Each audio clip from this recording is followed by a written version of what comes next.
الحمد لله نحمده ونستعينه ونستغفره ونؤمن به ونتوكل عليه ونعوذ بالله من شرور أنفسنا ومن سيئات أعمالنا من يهدي الله فلا مضل له ومن يضلله فلا هادي له ونشهد أن لا إله إلا الله وحده لا شريك له ونشهد أن سيدنا وسندنا وحبيبنا ومولانا محمدا عبده ورسوله الذي أرسل إلى الناس كافة بشيرا ونذيرا وداعيا إلى الله بإذنه وسراجا وقمرا منيرا فقد قال الله تعالى في كلامه المجيد وفي فرقانه الحميد أعوذ بالله من الشيطان الرجيم بسم الله الرحمن الرحيم يا أيها الذين آمنوا كتب عليكم الصيام كما كتب على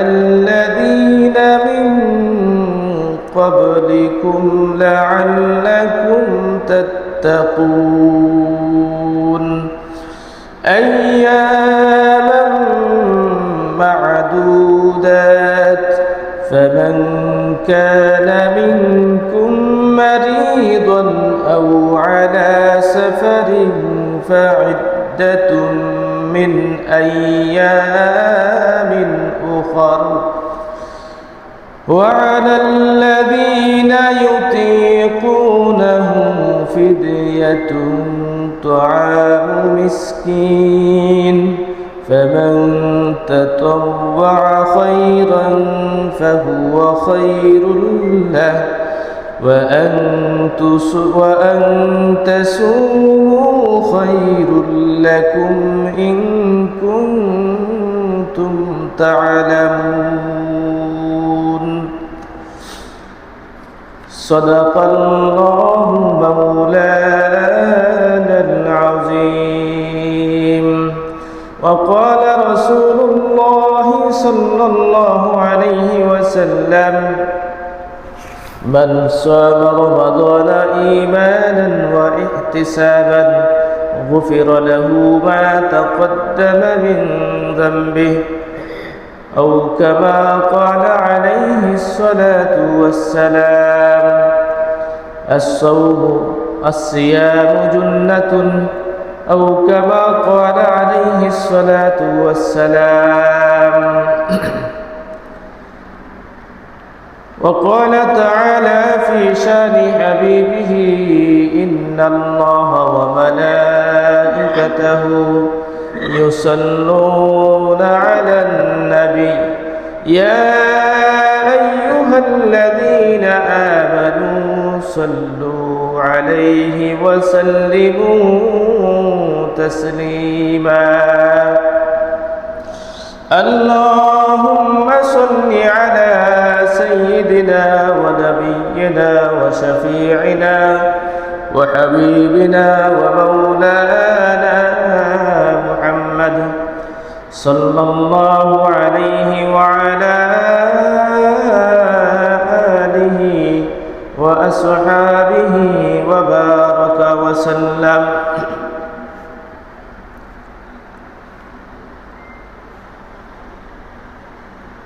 মহিলা আমাদের মা বোনদেরকে উদ্দেশ্য করে আগেও বলা হয়েছে যে আমাদের জুম্মার সময় অন্তত আপনারা মসজিদের সামনে দিয়ে যাবেন না, আপনাদের যাওয়ার রাস্তা হলো পিছন দিক দিয়া। আসল রাস্তা হইল আপনাদের যাতায়াতের জন্য রাস্তা হইল মসজিদের পশ্চিম দিক দিয়ে, আর মসজিদের সামনে যে রাস্তা এই রাস্তা হইল মানুষের মুসল্লিদের জন্য, মসজিদের মুসল্লিদের জন্য এই রাস্তাটা। অথচ আপনারা সারাক্ষণ এই রাস্তার সামনে দিয়ে আসা যাওয়া করেন। এই জন্য কিন্তু এই রাস্তাটা বন্ধ করে দেওয়া হয়েছিল, শুধু মুসল্লিদের জন্য এই রাস্তাটা খুলে দেওয়া হয়েছে। আমি আপনাদেরকে অনুরোধ করছি, আপনারা বিশেষ করে মা বোনেরা, মহিলারা এই মসজিদের সামনে রাস্তাটা ব্যবহার করবেন না। মসজিদের সামনে দিয়ে অন্তত জুমার টাইমে যাবেন না, আজানের পরে অন্তত এই রাস্তা দিয়ে চলাফেরা করবেন না, পিছনের রাস্তা দিয়ে যাওয়া আসা করবেন। এনে মাত্র 1 মিনিট সময় বেশি লাগবে, 1 মিনিট সময় বেশি হাঁটা যায়, 1 মিনিটও না, আধা মিনিট হয়তো, আধা মিনিট সময় বেশি লাগবে বিধায় আপনারা বসে সামনে সারাক্ষণ যাতায়াত করেন। বলতেছি এরপরেও সামনে তো যাইতেছে, মানে আমি যে মুহূর্তে বলতেছি দেখে তারপরেও যাইতেছে, আবার বলা অবস্থায়ও যাইতেছে।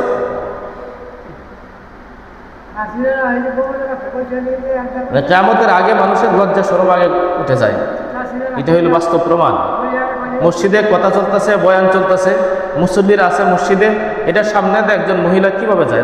বান্দারা, হে আমার মুমিন বান্দারা, যারা আমি আল্লাহকে বিশ্বাস করো, যারা আমি আল্লাহ তাআলার উপর ঈমান এনেছো, যারা আমি আল্লাহ তাআলার ক্ষমতাকে বিশ্বাস করো, যারা আমি আল্লাহ তাআলার সব গুণাবলীকে বিশ্বাস করো, যারা আমি আল্লাহ তাআলার যে আখিরাত, যে হাসর নাসরের কথা তোমাদের সামনে ঘোষণা করেছি, বিচারের ব্যবস্থা করেছি, জান্নাত জাহান্নামের ব্যবস্থা করেছি, সেই জান্নাত জাহান্নামকে বিশ্বাস করো এবং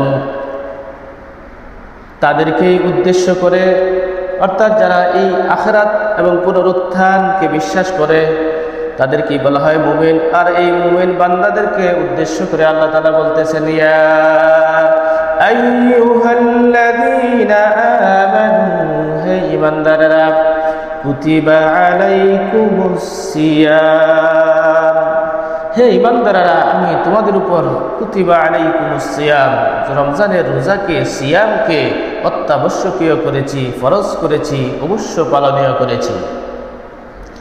কামা কুতিবা আলাল্লাযীনা মিন ক্বাবলিকুম লাআল্লাকুম তাত্তাকুন, কামা কুতিবা আলাল্লাযীনা মিন ক্বাবলিকুম, আমি তোমাদের উপরে সেইভাবেই রমজানের রোজাকে ফরজ করেছি যেইভাবে তোমাদের পূর্ববর্তী উম্মতগণের উপর, পূর্ববর্তী মানুষদের উপরে এই রমজানের রোজা ফরজ করিয়েছিলাম, যেইভাবে রোজা ফরজ করেছিলাম।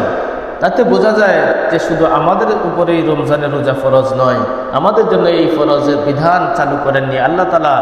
এই ফরজ বিধান, এই রোজা চালু করেছিলেন আরো আগেই, এবং আরো আগেই মানুষের উপরে ফরজ ছিল। দোয়া মনে করেন যে আমাদের আগে যে উম্মতগণ ছিলেন, অর্থাৎ আমার বিশ্বনবী জনাবে মুহাম্মদ রাসূলুল্লাহ সাল্লাল্লাহু আলাইহি ওয়াসাল্লাম, আগের নবীদের যে উম্মত ছিলেন তাদের জন্য রোজা ফরজ ছিল, হয়তো সেটা এই রমজানের রোজা নয়, অন্য রোজা। তো যাই হোক, তাদের উপরেও রোজা ফরজ করেছিলাম। আর এই রোজা ফরজ করার, এই রোজাকে অত্যাবশ্যকীয় করার কারণ, আমাদেরকে আল্লাহ রাব্বুল আলামিন 1 মাস পর্যন্ত উপবাস থাকা এবং বিভিন্ন হালাল এরকম কিছু কাজ রয়েছে যেগুলি রোজা অবস্থায়, রমজান অবস্থায়, রোজা অবস্থায় পর্যন্ত নিষেধ করা হয়েছে। অর্থাৎ রমজানের বাহিরে এবং রোজা ছাড়া এরকম কিছু কাজ আছে যেগুলি জায়েজ, সবের কাজ অথবা ভালো কাজ, কিন্তু রোজা অবস্থায় সেইগুলিকে নিষেধ করা হয়েছে, সেইগুলিকে বন্ধ রাখার জন্য নির্দেশ দেওয়া হয়েছে। এইগুলির মাধ্যমে এই রোজাটা আমাদের উপরে অত্যাবশ্যকীয় করেছেন। কেন? লাআল্লাকুম তাত্তাকুন, যেন আমরা, আল্লাহ তাআলা বলছেন, যেন তোমরা পরহেজগারি অবলম্বন করতে পারো, মুত্তাকি হতে পারো, আমি আল্লাহ তাআলাকে ভয় করা শিখতে পারো। এই রমজানের এক মাস, এই একটা মাস আমাদেরকে আল্লাহ রাব্বুল আলামিন প্রশিক্ষণ দিবেন। প্রশিক্ষণ দেওয়ার জন্য এই একটা মাস আমাদের জীবনে দিয়েছেন। প্রত্যেক বছর একটা মাস, 12 মাসের মধ্যে 11 মাস আমরা হালাল সব কিছু করবো, সব কিছু খাবো, সব কিছু উপভোগ করব।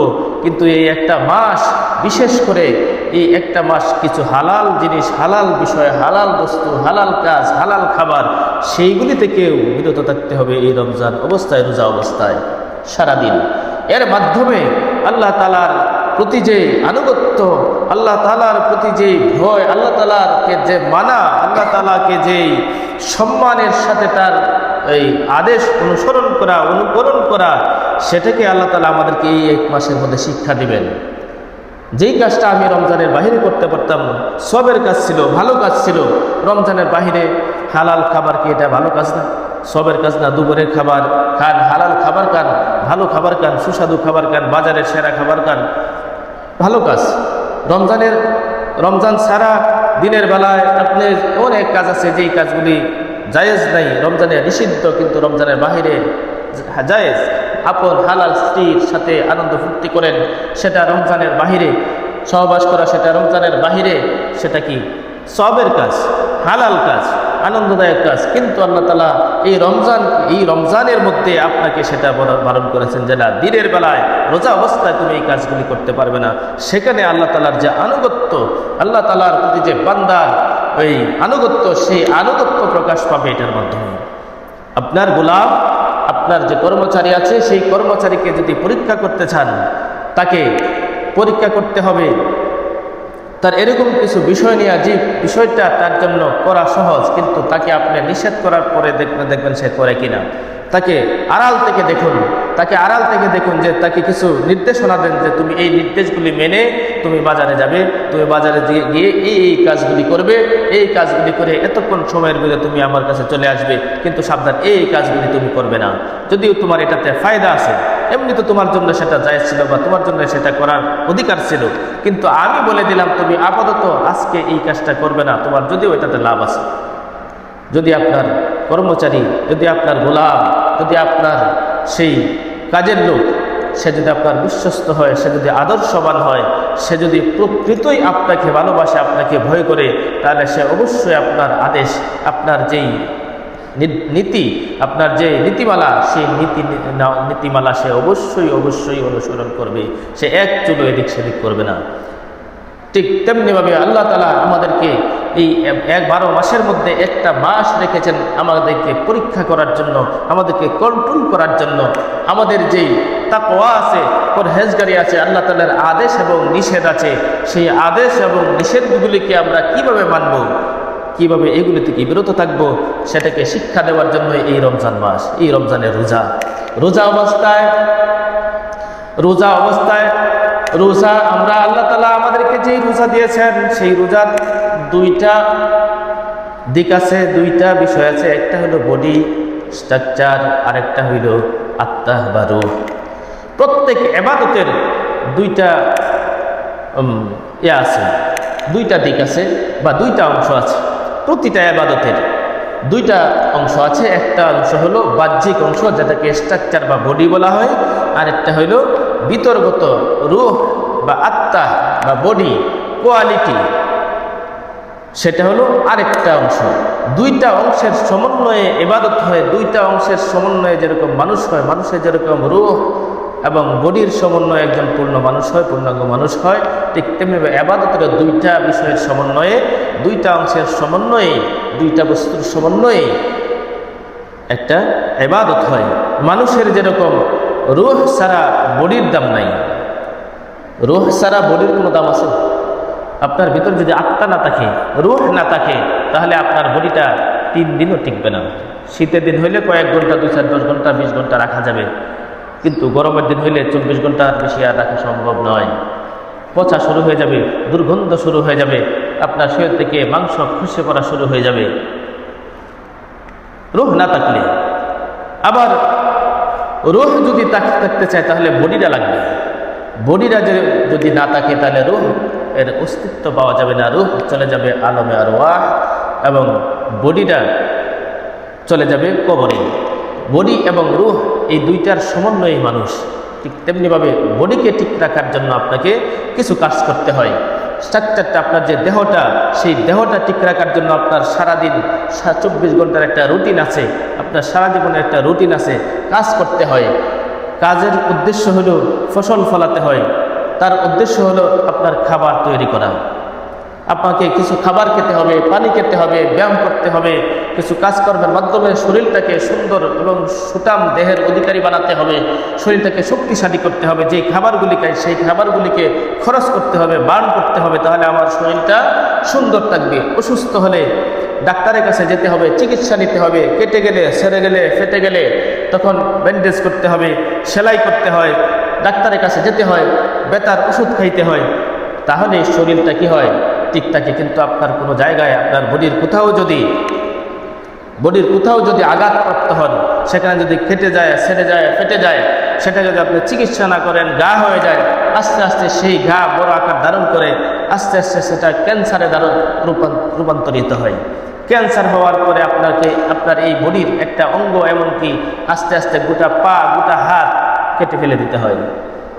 তখন আপনার যে শরীরের যে আসল সৌন্দর্য, আসল যে শক্তি, সেইগুলি আর থাকে না। তখন সেইগুলি আপনার আস্তে আস্তে ক্ষয় হয়ে যায়, চিকিৎসা নিতে হয়। ঠিক তেমনিভাবে রূহ, আত্মারও চিকিৎসা করতে হয়। রূহ যখন আপনার ভালো কাজ করা বন্ধ হয়ে যায়, নেকের কাজ করা বন্ধ হয়ে যায়, মানুষের উপকার করা বন্ধ হয়ে যায়, পরোপকারের কাজ করা বন্ধ হয়ে যায়, নেক আমল করা বন্ধ হয়ে যায়, কোরআন তেলাওয়াত করা বন্ধ হয়ে যায়, দান সদকা করা বন্ধ হয়ে যায়, আপনার ভালো কাজ দেখা, এই হাদিস পড়া, শোনা, শিক্ষা করা বন্ধ হয়ে যায়, মানুষের সাথে ভালো ব্যবহার করা আপনার যখন বন্ধ হয়ে যায়, তখন আপনার রূহটা, আপনার যে শক্তিটা, সেই দেহের যে ভিতরে যে কোয়ালিটিটা, সেটা আস্তে আস্তে নষ্ট হয়ে যায়। আর সেটা যখন নষ্ট হয়ে যায়, তখন আপনার কাছে এই রমজানের রোজা আসলেও ভালো লাগবে না, রমজানের 5 ওয়াক্ত নামাজ পড়তে ভালো লাগবে না, কোরআন তেলাওয়াত করতে ভালো লাগবে না, ভালো কথা ভালো লাগবে না, ভালো কাজ ভালো লাগবে না। আপনার কোনো ভালো কাজে আপনার কাছে আর ভালো লাগবে না, কারণ আপনার অন্তরাত্মা, আপনার যে দেহ, আপনার যে রূহ, আপনার যে এই কোয়ালিটি, সেটা আপনার নষ্ট হয়ে গেছে। সুতরাং এই রমজান মাসের মাধ্যমে, এই রমজানের মাধ্যমে আপনাকে আমাকে আত্মাটাকে শুদ্ধ করতে হবে, আত্মাটাকে পরিশুদ্ধ করতে হবে। কেমনে? এই রমজান অবস্থায় দেখেন আল্লাহ তাআলা বলছেন, আস-সাওমু লি ওয়া আনা আজজি বিহি। আরেক রিওয়ায়াতে আসছে, ওয়া আনা উজজা বিহি। আল্লাহ তাআলা বলছেন, রোজা বান্দা আমার জন্য রাখে, রোজাটা একমাত্র বান্দা আমার জন্য রাখে, এবং এই রোজার প্রতিদান আমি আল্লাহ তাআলা নিজ হাতেই তাকে দান করব। অথবা এরকম বলছেন যে এই রোজা আমার জন্য এবং এই রোজার প্রতিদান আমি আল্লাহ তাআলা নিজেই। সব ইবাদতের প্রতিদান দিবেন ফেরেশতাদের মাধ্যমে, কিন্তু রোজার প্রতিদান আল্লাহ তাআলা নিজ হাতে দিবেন, নিজে দিবেন। অন্য কোনো ইবাদতের কথা কিন্তু এরকমভাবে বলেন নাই। আল্লাহ তাআলা বলেন, আস-সাওমু লি ওয়া আনা আজজি বিহি। রোজা আমার জন্য, তার প্রতিদান আমি নিজে দিব। সালাতের ব্যাপারে আল্লাহ তাআলা এরকম বলেন, আস-সালাতু লি, এরকম বলেন নাই। হজ্জের ব্যাপারে আল্লাহ তাআলা এরকম বলেন নাই। যাকাতের ব্যাপারে এরকম বলেন নাই। এটা একটা বিশেষ একটা অনুগ্রহ। কারণ রোজা, নামাজ, হজ, যাকাত, সেই তুলনায় রোজাটা আমাদের সবচেয়ে সহজ এবং হাতের নাগালে একটা ইবাদত। অন্যান্য ইবাদত দেখেন, হজ মানে নামাজ তো আপনাকে পড়তেই হবে, নামাজ 5 ওয়াক্ত নামাজ, এই নামাজ ছাড়া তো রোজার দাম নাই। কিন্তু নিজের আমলকে, নিজের জীবনকে, নিজের আমল নামাকে আল্লাহ তাআলার কাছে বেশি গ্রহণযোগ্য করার জন্য, আল্লাহ তাআলার কাছে মানে এই আমল নামাকে বেশি ভারী করার জন্য রোজাটা একটা অন্যরকম মাধ্যম। কারণ রোজার মাধ্যমে আপনার টাকা পয়সা লাগে না, খরচ করা লাগে না, রোজার জন্য এক্সট্রা কোনো কাজ করতে হয় না, পরিশ্রম করতে হয় না, বরং রোজার মাধ্যমে আপনার আরো আয় বাড়ে। গরিব মানুষের জন্য রোজাটা কিন্তু অনেক সহজ। একটা গরিব মানুষ দেখেন নামাজ, 5 ওয়াক্ত নামাজ পড়ে, 5 ওয়াক্ত নামাজ পড়তে তার অনেক কষ্ট হয়, অনেক কষ্ট হয়। দেখা যায় অনেক সময় মানুষের কথা শুনতে হয়। অনেক কৃষক এরকম আছেন যারা বদলি নেওয়ার সময় বদলি যদি নামাজ পড়ে, নামাজটা যদি একটু দেরি হয়ে যায়, ওযুটা করতে যদি একটু বেশি দেরি হয়ে যায়, ওযুটা যদি একটু সুন্দর করে বা নামাজটা যদি একটু ধীরস্থিরে পড়ে, তাহলে অনেক কৃষক দেখবেন, অনেক মালিক দেখবেন বিভিন্ন মন্তব্য করে, তার এটা সহ্য হয় না। হাই রে, সে এখানে 2 রাকাত নামাজের মধ্যে 5-6 রাকাত নামাজের মধ্যে 1 মিনিট সময় বেশি খরচ করছে। এই 1 মিনিট তো আমার ক্ষেতের মধ্যে কাজ করলে আমার কাজটা বেশি হতো, পুরা কপাল। এরকম অনেক কৃষক আছে, নামাজি যে বদলি আছে, নামাজি যে কাজের লোক আছে, সেই কাজ লোককে নিতে চায় না। মনে করে 5 ওয়াক্তের মধ্যে 3 ওয়াক্ত নামাজ, 3 ওয়াক্ত না 2 ওয়াক্ত, জোহর আর আসর, এই 2টা ওয়াক্তেই মানে বেশি সময় মানে কাজের সময়ে পড়ে, আর বাকিটা তো রাতে। বিশেষ করে যারা ওই মানে ছুটা বদলি, ছুটা কাজের লোক যারা, তারা দিনের কাজেই করে, দিনের মধ্যে জোহরের নামাজ আর আসরের নামাজ 2টাই পড়ে। অনেক লোক এরকম আছে যে নামাজি লোক নিতে চায় না। অনেকে আছে নিলেও তারপরে দেখা যায় নামাজটা একটু দেরি হয়ে গেলে তারপরে তার প্রতি বিরূপ মন্তব্য করে, হয়তো বা সামনে না পিছনে, তার সহ্য হয় না। সাবধান, এরকম করবেন না। নামাজি ব্যক্তিকে যদি আপনি সামান্য একটা নামাজ এবং রোজাদার ব্যক্তিকে যদি আপনি কাজকে হালকা করে দেন, নামাজি এবং রোজাদার ব্যক্তির কাজ যদি আপনি একটু হালকা করে দেন, সহজ করে দেন, আল্লাহ তাআলা আপনাকে তার জন্য বিশেষ পুরস্কৃত করবেন। তো রোজাটা হলো আল্লাহ তাআলা বিশেষ একটা ইবাদত। এই ইবাদতের মাধ্যমে দেখেন, সব ইবাদতের মাধ্যমে কিন্তু রিয়া আছে, রিয়া হয়, মানে লোক দেখানো হয়। যেরকম নামাজ, কোনো একটা অনুষ্ঠানে গেছেন, আপনি নামাজ পড়েন না, কিন্তু এরকম একটা অনুষ্ঠানে, এরকম একটা পরিবেশে আপনি প্রবেশ করেছেন যেখানে সবাই নামাজ পড়তেছে, সবার ভিতরে সবাই ওযু করতেছে, নামাজ পড়তেছে। আপনার এরকম কোনো রাস্তা নাই যে এখান থেকে বের হয়ে যায় বাহিরে আড্ডা দিবেন, অথবা সিগারেট খাইবেন, অথবা কোথাও যায় বসে থাকবেন, আর ওই ফাঁকে দেয়া তারা নামাজটা পড়ে নেবে, এরকম কোনো সুযোগ হাতে নাই। তখন আপনি কি করবেন? বাধ্য হইলেও কিছু নামাজে আছে, তখন বাধ্য হয়ে নামাজ পড়ে। ওযু তাকান না তাকান, ওযু ছাড়াই দাঁড়ায় যায় সবার সাথে তাল মিলায়া। অনেক সময় হাটে বাজারে, অনেক সময় বেড়াইতে গেছে, ব্যয়ের বাড়িতে ব্যয়ই নামাজ পড়ে, সবাই নামাজে যাচ্ছে। এখন যদি ব্যয় যদি নামাজে না যায়, তাহলে মনে রে ব্যয় যদি যায় রমজানের মধ্যে অন্তত ইয়ার মধ্যে নামাজটা পড়ে না, অন্তত 5 ওয়াক্ত নামাজ তো পড়ে না, যায় বইতে বুড়া হয়ে গেছে, তারপরে বলা হয়েছে না, দাড়ি সাদা হয়ে গেছে, তারপরে ব্যয় নামাজ পড়ে না। এরকম নামাজেও কিন্তু আছে। যাকাতের কথা বলেন, যাকাতের বিভিন্ন আইটেম আছে। বর্তমানে যাকাতের নিয়ম হইল, যাকাত যার যেই সম্পদ, সেই সম্পদের যাকাত দেওয়া। আমি যদি কাপড়ের ব্যবসায়ী হই, তাহলে আমার যে কাপড়ের যাকাত দিব, কাপড়ের যাকাত কাপড় দেওয়া যায়, টাকাও দেওয়া যাবে, কিন্তু আপনি ইচ্ছা করলে কাপড়ও দিতে পারেন। আপনি চাল ডালের ব্যবসা করেন, আপনি ইচ্ছা করলে চাল ডালের আপনার যাকাত দিতে পারেন। আপনি অন্য জিনিসের ব্যবসা করেন, অর্থাৎ যেই জিনিসের যাকাত, গরু খামার আছে আপনার, খামারের গরু যাকাত দিবেন, গরু, সেটা হলো নিয়ম। কিন্তু দেখা যায় তা কোনো ব্যবসা করে না, টাকা যাকাত দিবে, ওইখানে কাপড় কিনে তারপরে বিশালভাবে মাইকিং করে এলাকার মানুষদেরকে দাওয়াত দিয়া, তারপরে গরিব মানুষদেরকে একসাথে আন্না জমায়া, দিনের সারা দিন লাইনের মধ্যে দাঁড় করায়া 300 টাকার একটা কাপড় দিবে, 3 ঘন্টা দাঁড় করায়া, 4 ঘন্টা 5 ঘন্টা দাঁড় করায়া, ধাক্কি করায়া, তারপরে কিছু মানুষ আহত করায়া, এমনকি কিছু মানুষকে কষ্ট দিয়া আহত হয়। যাকাতের কাপড় আনতে যায় প্রতি বছরই অনেক জায়গায় আহত হয় গরিব মানুষগুলা। মানুষ একসাথে করে এক মাঠের মধ্যে শত শত মানুষ, হাজার হাজার মানুষকে একত্র করে তারপরে যাকাতের মাল বিতরণ করা হয়, নাম ফাটানো হয়, অমুক শিল্পপতি, অমুক হাজি সাহেব, অমুক গাজী সাহেব, অনেক অমুক ব্যবসায়ী সাহেব এত হাজার কোটি টাকার যাকাতের মাল দিছে, এত হাজার কোটি টাকার যাকাত দিছে। কিন্তু যাকাত দিছে ঠিকই, কিন্তু যাকাত আসল যেইভাবে দেওয়ার কথা সেইভাবে দেয় নাই, নামের জন্য দেয়া দিছে, কাপড় দেয়া দিছে। কি কাপড়? ধরেন একটা লোক, আপনি কোরবানির অর্থাৎ রোজার ঈদের সময় একটা লোক 10টা কাপড় পাইছে, 10 জায়গার থেকে 10টা কাপড় পাইছে, 10টা কাপড়ের দাম 3000 টাকা বা 4000 বা 5000 টাকা, 500 টাকাই ধরলাম, 5000 টাকা 10টা কাপড়ের দাম। এই লোকটা 10টা কাপড় যদি বাজারে এনে বিক্রি করে তার 2টা দরকার, বছরে তার 2টা দরকার। কিন্তু সে বাজারে নিয়ে যদি 8টা কাপড় বিক্রি করে, যদি এরকম কোনো সিস্টেম থাকে বা করে, তাহলে 4,000 টাকার কাপড় সে হয়তো 2 থেকে 2,500 টাকা বিক্রি করতে পারবে। অথবা বাড়িতেও কারো কাছে যদি বিক্রি করে 500 টাকার মাল 300 টাকার বেশি বিক্রি করতে পারবে না। কিন্তু আপনি যদি তাকে টাকাটা দিতেন, তাহলে তার কাপড় বিক্রি করা লাগতো না। কাপড়ের পরিবর্তে সে তার যে আরও অন্যান্য ঈদের মধ্যে যে জিনিসগুলি কেনা প্রয়োজন, যে তার সরঞ্জামগুলি কেনা প্রয়োজন, ঈদের মধ্যে বাচ্চাদের জন্য কাপড় কেনা প্রয়োজন, সব কাপড় তো আপনি দেবেন না।